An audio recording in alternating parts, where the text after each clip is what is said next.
Hi, Fabian hier.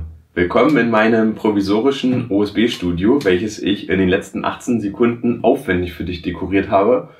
Und ich dachte, ich erzähle dir einfach mal, dass ich mir einen neuen Rechner gekauft habe. Der steht jetzt hier noch in Einzelkomponenten. Mit dem will ich Videos schneiden, was ich ja bisher auch schon gemacht habe, aber eben noch ein bisschen schöner, ein bisschen effizienter, vielleicht auch schneller und spaßiger. Mal sehen. So, was habe ich gekauft? 64 GB RAM, relativ schnellen, ich weiß nicht, 3200er C14. SSD von Samsung, 1 TB. Als Kern den AMD Threadripper 2950X mit, ich glaube, 16 Kernen und 32 Threads. Da freue ich mich sehr drauf auf den. Passendes Mainboard dazu. Das MSI Mac X399 Creation. Passt der Threadripper rauf, hat genug RAM-Slots. Ja, keine Ahnung, soll gut sein. Das Ganze wird von einem 1000 Watt Netzteil von Seasonic versorgt und das hat den 80 Plus Standard Platinum. Das war mir wichtig, einfach um möglichst stromsparsam trotzdem zu sein und wenig Verlustleistung zu haben. Da muss man sagen, eigentlich wollte ich ja ein Titanium oder Platinum, siehst du ja, jetzt versammle ich schon wieder. Es gibt den 80 Plus Standard Platinum und Titanium und bei Wikipedia kann man das einsehen. Da ist ganz klar, dass Titanium der beste Standard ist und Platinum eben nur der zweitbeste. Eigentlich wollte ich Titanium haben, einfach weil die Anforderungen an den Mindestwirkungsgrad entsprechend hoch sind.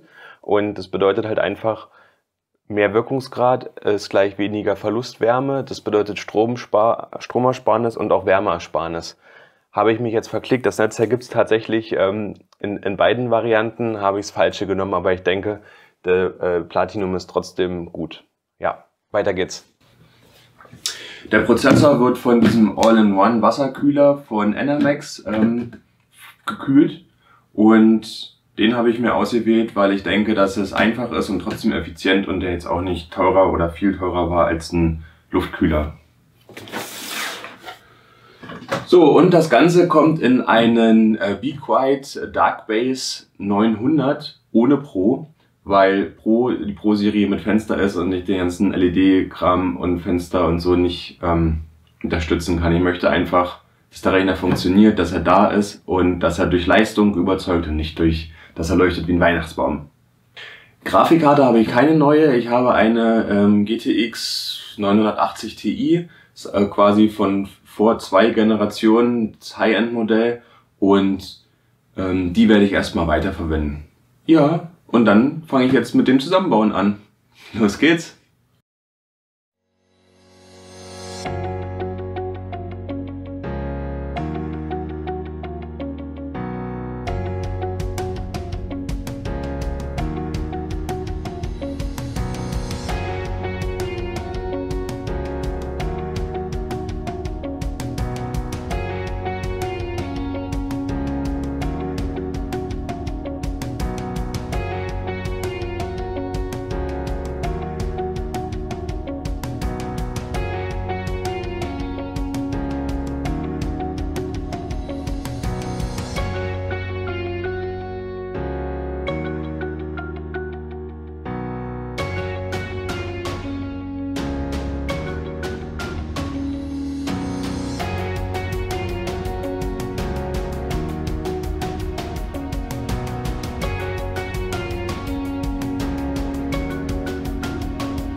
So, kommen wir also mal zum kleinen Fazit.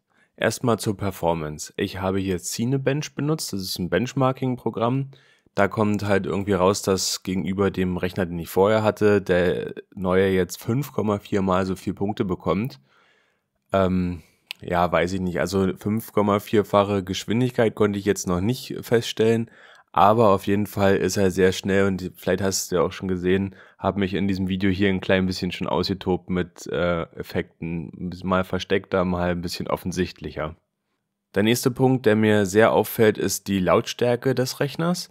Wenn er im Leerlauf ist, dann ist die Kombination aus diesem All-in-One-Kühler zusammen mit der Steuerbarkeit der Lüfter, die an dem Radiator dran sind, so, dass die eben mit minimalster Umdrehung nur rotieren und praktisch unhörbar ist. Ich kann am Rechner vorbei die Diskstation hören, die ich habe, die steht dahinter, da kann ich die Festplattenaktivitäten hören. Finde ich echt krass. Und andererseits, wenn der Rechner unter Volllast ist, dann drehen die so hoch, dass man denkt, okay, jetzt hebt er gleich ab, wenn er nicht so schwer wäre. Ja, zum Preis. Die Komponenten haben jetzt bei Bestellung knapp über 3.000 € gekostet und mit dem, was ich an Festplatten und der Grafikkarte vorher noch mitgenommen habe aus dem alten Rechner, komme ich, wenn ich da einen typischen Wert anlege, so auf knapp über 4.000 € und dafür ist echt ein krasses Gerät. Aber macht auch echt Spaß, den zu benutzen. Also ich bin da jetzt richtig heiß drauf, neue Videos zu machen. Und wenn du dich auch auf neue Videos freust, dann mach schnell noch einen Daumen nach oben und lass ein Abo da und dann sehen wir uns demnächst beim nächsten Video wieder. Ciao!